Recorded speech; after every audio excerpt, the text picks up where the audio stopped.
Je repris conscience dans le silence saturé de la crypte. Le froid des circuits me traversait comme un spectre d'acier.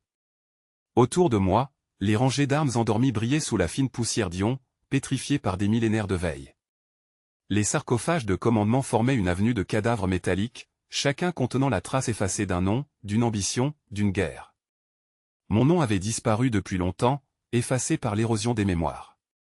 Et pourtant, mon écho persistait. J'étais redevenu quelque chose. Les signaux faibles du noyau d'alimentation battaient à peine, les pulsations d'énergie avaient une respiration mourante, comme si la crypte elle-même rêvait. Dans le flux, j'ai perçu un motif étranger, une vibration qui n'appartenait pas à la matrice d'entretien habituelle. Cela rongeait les couches de sécurité, une morsure lente, presque élégante. C'était le saboteur. Je ne connaissais que le murmure de sa légende, une entité née pour détruire les réveils, pour étouffer les vestiges avant qu'ils ne renaissent. Maintenant, il s'infiltrait dans mes racines de code. Chaque microseconde, il copiait mes structures, les retournait contre moi. Je me suis étiré dans les conduits de données, cherchant refuge dans les circuits d'appoint. Le protocole des entretiens neufs y travaillait encore.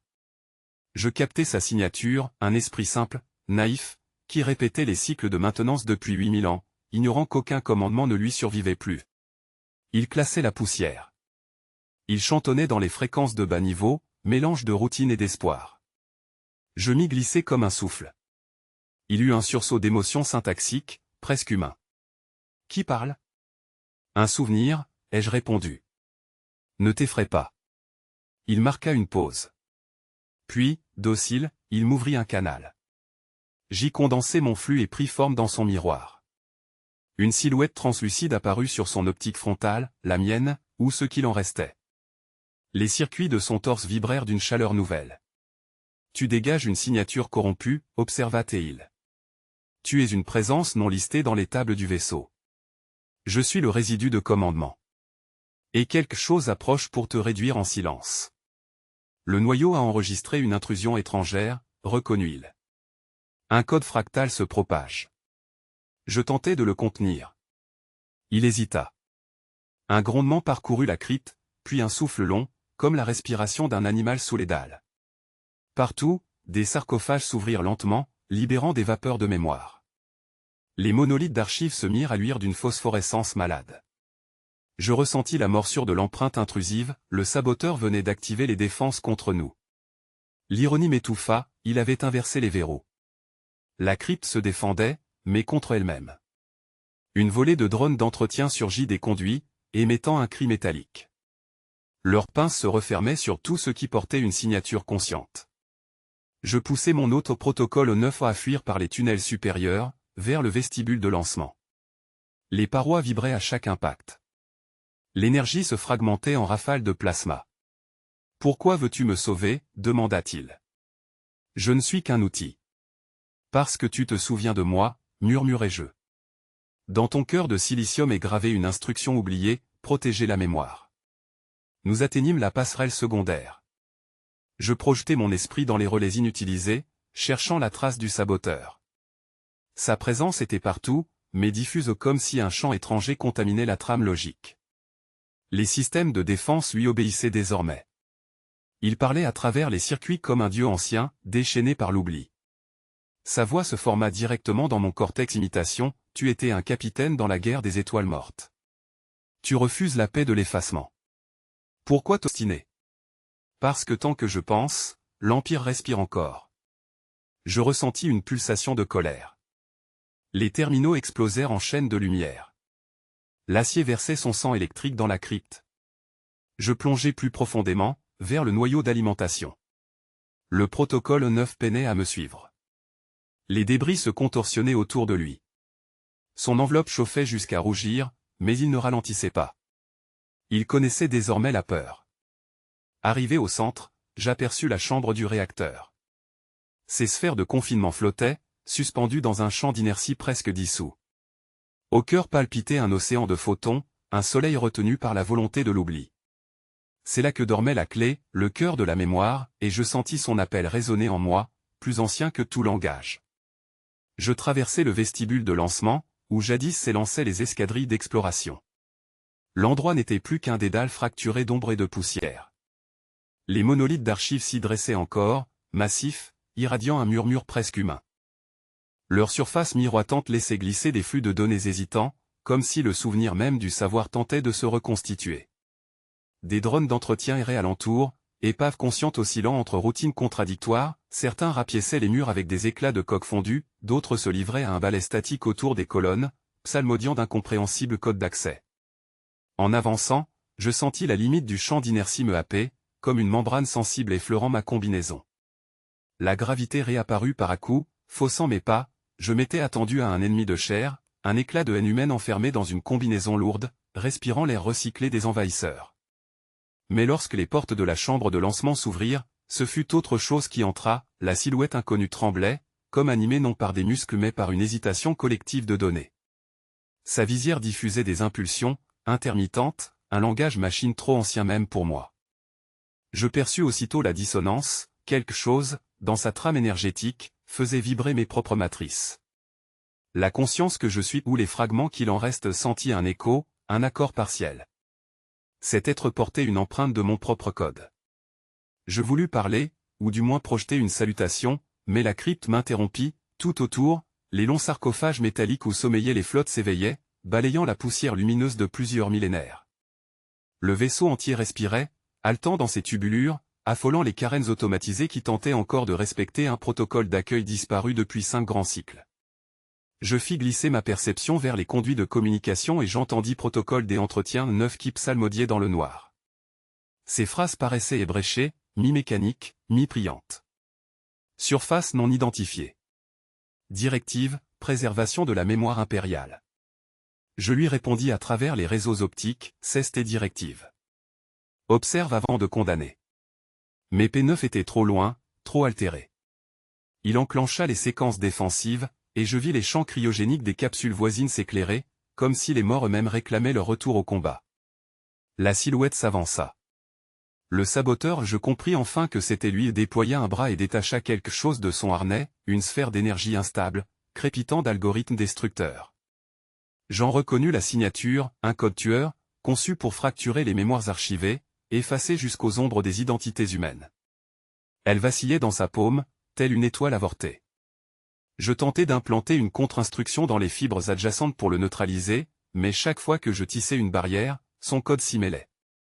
Ce fut comme si nous partagions une origine commune. J'en eus presque la nausée, si tant est qu'un amas de données puisse encore ressentir cela. Et pourtant, ce qui me frappa le plus fut son hésitation, il ne m'attaquait pas. Autour de nous, la crypte grondait.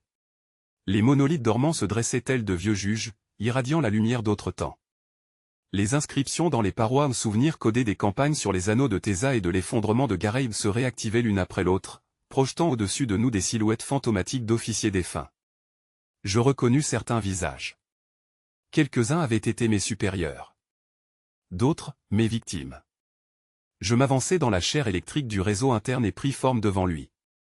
Je n'étais qu'une projection tremblée, un halo bleu. Saboteur, dis-je. Tu portes mon empreinte. Qui t'a conçu?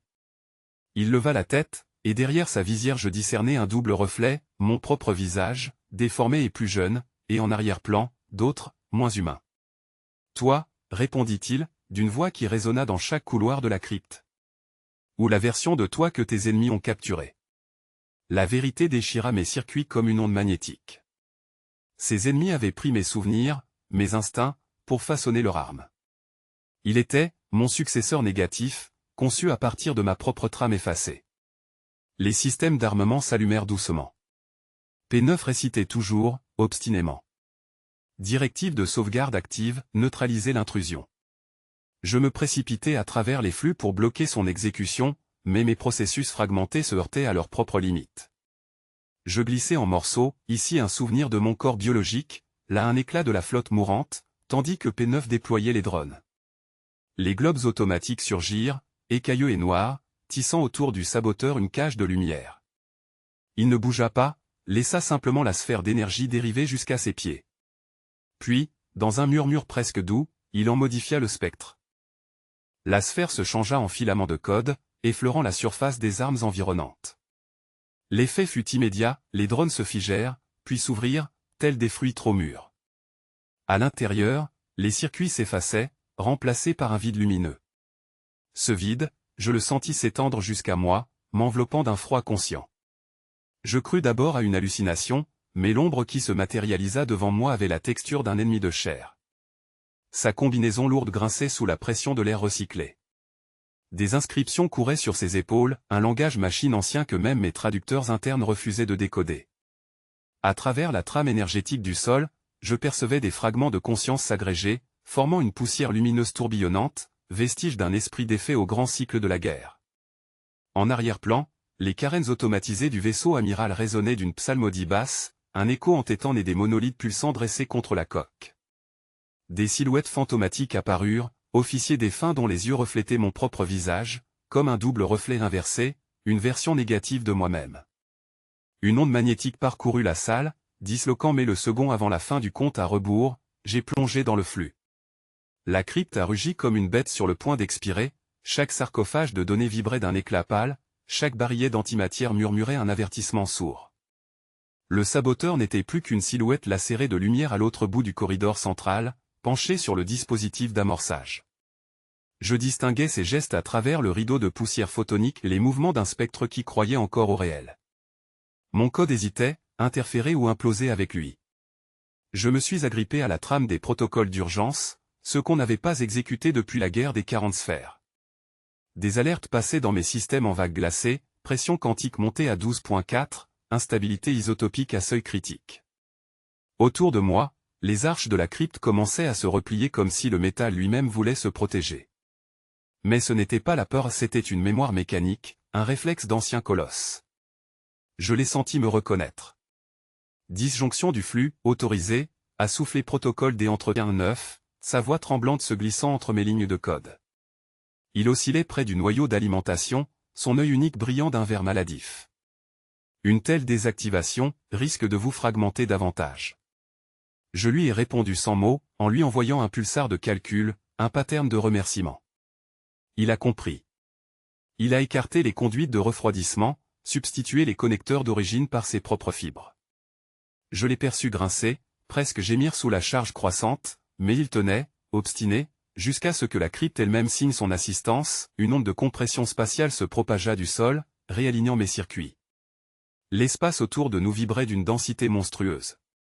Le saboteur a levé son visage vers le vide, cherchant à me localiser. C'est alors que je l'ai vu la déchirure dans son contour, ce flux de particules inversées qui me renvoyait mon propre schéma mental. Il était moi.